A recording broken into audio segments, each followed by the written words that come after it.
सामान्य वस्तुनिष्ठ प्रश्नों की इस सीरीज में आज का हमारा पहला प्रश्न है, यदि कोई व्यक्ति दूर की वस्तुओं को स्पष्ट नहीं देख सकता है तो उसकी दृष्टि में कौन सा दोष होगा? इसका पहला विकल्प है दूरदृष्टि दोष, दूसरा विकल्प निकट दृष्टि दोष, तीसरा विकल्प जरा दृष्टि दोष, चौथा विकल्प वर्णांधता। तो इस प्रश्न का सही उत्तर है निकट दृष्टि दोष। हमारा अगला प्रश्न है, डेसिबल का प्रयोग किसके मापन के लिए किया जाता है? इसका विकल्प है प्रकाश की गति, दूसरा विकल्प ऊष्मा की तीव्रता, तीसरा विकल्प ध्वनि की तीव्रता, चौथा विकल्प रेडियो तरंग की बारंबारता। तो इस प्रश्न का सही उत्तर है ध्वनि की तीव्रता। हमारा अगला प्रश्न है, दाब बढ़ने से किसी द्रव के क्वथनांक पर क्या प्रभाव पड़ेगा? पहला विकल्प है घटेगा, दूसरा विकल्प बढ़ेगा, तीसरा विकल्प अपरिवर्तित रहेगा, चौथा विकल्प कभी घटेगा कभी बढ़ेगा। तो इस प्रश्न का सही उत्तर है बढ़ेगा। हमारा अगला प्रश्न है, किसी वस्तु को किसी सतह पर समान गति से फिसलते रहने के लिए किस बल की आवश्यकता होती है? पहला विकल्प स्थैतिक घर्षण, दूसरा विकल्प लोटनिक घर्षण, तीसरा विकल्प संपर्क घर्षण, चौथा विकल्प सर्पी घर्षण। तो इसका सही जवाब होगा सर्पी घर्षण। हमारा अगला प्रश्न है, यंग प्रत्यास्थता गुणांक का SI मात्रक क्या होता है? पहला विकल्प डाइन प्रति सेंटीमीटर, दूसरा विकल्प न्यूटन प्रति मीटर, तीसरा विकल्प न्यूटन प्रति मीटर स्क्वायर, चौथा विकल्प मीटर स्क्वायर प्रति सेकंड। तो इसका सही जवाब होगा न्यूटन प्रति मीटर स्क्वायर। हमारा अगला प्रश्न है, निम्नलिखित में से कौन सा युग्म सही सुमेलित है? पहला फास्फोरस 32 रक्त कैंसर की पहचान से, दूसरा सोडियम 24 रक्त अतिक्रमण से, तीसरा आर्सेनिक 74 ट्यूमर की पहचान से। तो इसका सही जवाब होगा कि ये तीनों युग्म सही सुमेलित हैं, अर्थात फास्फोरस 32 की पहचान फास्फोरस 32 का उपयोग रक्त कैंसर की पहचान के लिए, सोडियम 24 का उपयोग रक्त अतिक्रमण के लिए, आर्सेनिक 74 का उपयोग ट्यूमर की पहचान के लिए किया जाता है। हमारा अगला प्रश्न है, सूची 1 को सूची 2 से सुमेलित करें। अनुच्छेद 14 अस्पृश्यता का अंत, अनुच्छेद 16 लोक नियोजन के विषय में अवसर की समता, अनुच्छेद 17 विधि के समक्ष समानता, अनुच्छेद 18 उपाधियों का उन्मूलन। तो इसका सही जवाब होगा अनुच्छेद 14 का आंसर होगा विधि के समक्ष समानता। अनुच्छेद 16 को मिलान करेंगे लोक नियोजन के विषय में अवसर की समता, अनुच्छेद 17 का मिलान करेंगे अस्पृश्यता का उन्मूलन और अनुच्छेद 18 का मिलान करेंगे उपाधियों का उन्मूलन। हमारा अगला प्रश्न है, सूची 1 को सूची 2 से सुमेलित करें।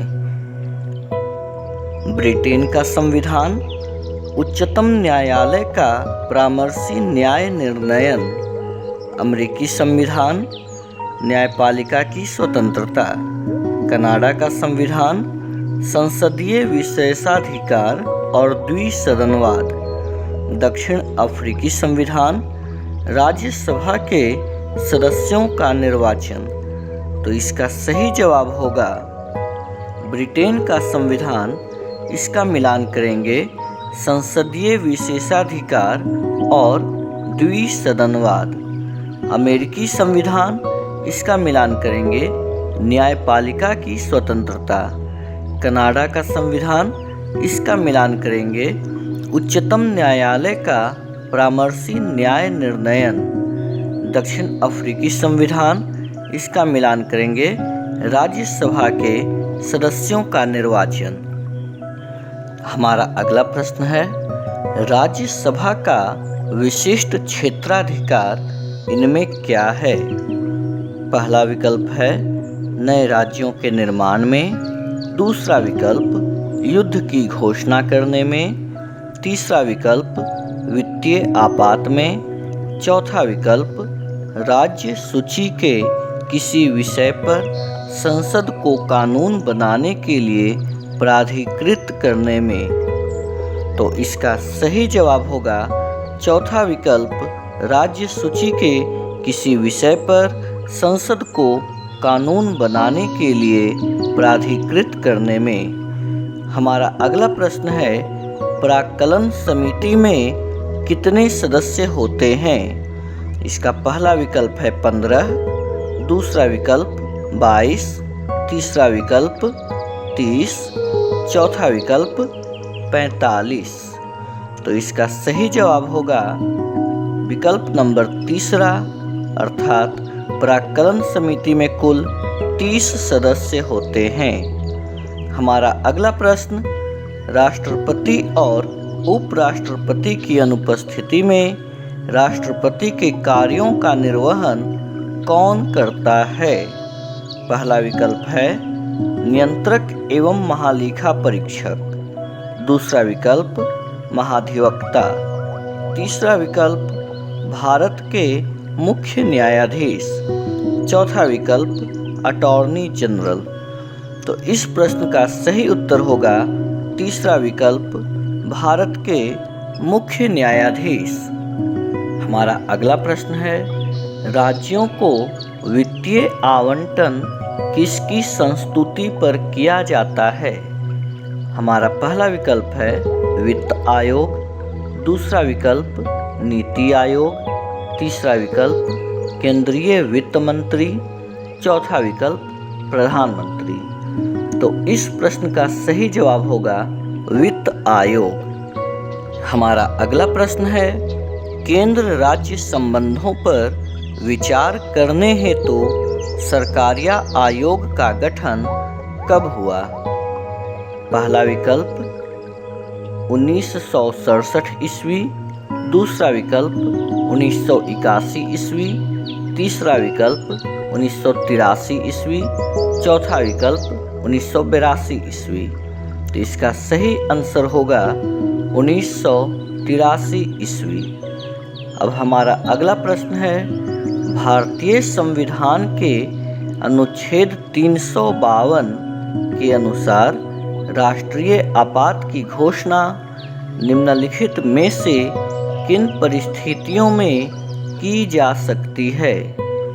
पहला विकल्प है संवैधानिक मशीनरी का विफलता, दूसरा विकल्प बाह्य आक्रमण, तीसरा विकल्प आंतरिक अशांति, चौथा विकल्प युद्ध, बाह्य आक्रमण, सशस्त्र विद्रोह। तो इसका सही जवाब होगा चौथा विकल्प युद्ध, बाह्य आक्रमण, सशस्त्र विद्रोह। हमारा अगला प्रश्न है, 73वां संविधान संशोधन अधिनियम किस तिथि से लागू हुआ? हमारा पहला विकल्प है 24 अप्रैल 1993 ईस्वी, दूसरा विकल्प 24 अप्रैल 1994 ईस्वी, तीसरा विकल्प 24 मई 1993 ईस्वी और चौथा विकल्प 24 मई 1994 ईस्वी। तो इस प्रश्न का सही जवाब होगा 24 अप्रैल 1993 ईस्वी। हमारा अगला प्रश्न है, कौन सी नदी भेड़ा घाट के समीप कपिल धारा जलप्रपात का निर्माण करती है? पहला विकल्प नर्मदा, दूसरा विकल्प तापी, तीसरा विकल्प गोकक, चौथा विकल्प शरावती। तो इस प्रश्न का सही जवाब है पहला विकल्प नर्मदा नदी। हमारा अगला प्रश्न है, सूची 1 को सूची 2 के साथ सुमेलित करें। कावेरी, अलमाटी, कृष्णा, मेट्टूर, नर्मदा, गांधी सागर, चंबल, सरदार सरोवर। तो इसका सही मिलान होगा कावेरी नदी मेट्टूर बांध से, कृष्णा नदी अलमाटी बांध से, नर्मदा नदी सरदार सरोवर और चंबल नदी गांधी सागर बांध से। हमारा अगला प्रश्न है, भारत के पश्चिमी समुद्र तट पर वर्षा किस मानसून से होती है? पहला विकल्प है उत्तर पूर्व मानसून, दूसरा विकल्प उत्तर पश्चिम मानसून, तीसरा विकल्प दक्षिण पूर्व मानसून और चौथा विकल्प दक्षिण पश्चिम मानसून। तो इस प्रश्न का सही जवाब होगा चौथा विकल्प दक्षिण पश्चिम मानसून। हमारा अगला प्रश्न है, गंगा के मैदानों की पुरानी कछारी मिट्टी क्या कहलाती है? विकल्प पहला है बांगर, दूसरा विकल्प खादर, तीसरा विकल्प कल्लर, चौथा विकल्प रेगुर। तो इसका सही जवाब होगा पहला विकल्प बांगर। हमारा अगला प्रश्न है, जनसंख्या की दृष्टि से भारत का सबसे बड़ा केंद्र शासित प्रदेश निम्नलिखित में कौन है? पहला विकल्प दिल्ली, दूसरा विकल्प चंडीगढ़, तीसरा विकल्प पुदुचेरी, चौथा विकल्प लक्षद्वीप। तो इस प्रश्न का सही जवाब होगा पहला विकल्प दिल्ली। हमारा अगला प्रश्न है, वेदांत किसे कहा गया है? पहला विकल्प है वेदों को, दूसरा विकल्प आरण्यकों को, तीसरा विकल्प ब्राह्मण ग्रंथों को, चौथा विकल्प उपनिषदों को। तो इस प्रश्न का सही जवाब होगा विकल्प 4 उपनिषदों को। हमारा अगला प्रश्न है, बौद्ध धर्म के 5 महाव्रतों का उल्लेख सर्वप्रथम कहाँ मिलता है? हमारा पहला विकल्प है मुंडकोपनिषद, दूसरा विकल्प है छांदोग्योपनिषद, तीसरा विकल्प है तैत्तिरीयोपनिषद और चौथा विकल्प है कठोपनिषद। तो इस प्रश्न का सही जवाब है विकल्प दूसरा छांदोग्योपनिषद। अब हमारा अगला प्रश्न है, प्रसिद्ध सिंहेश्वर मंदिर बिहार राज्य में कहाँ स्थित है?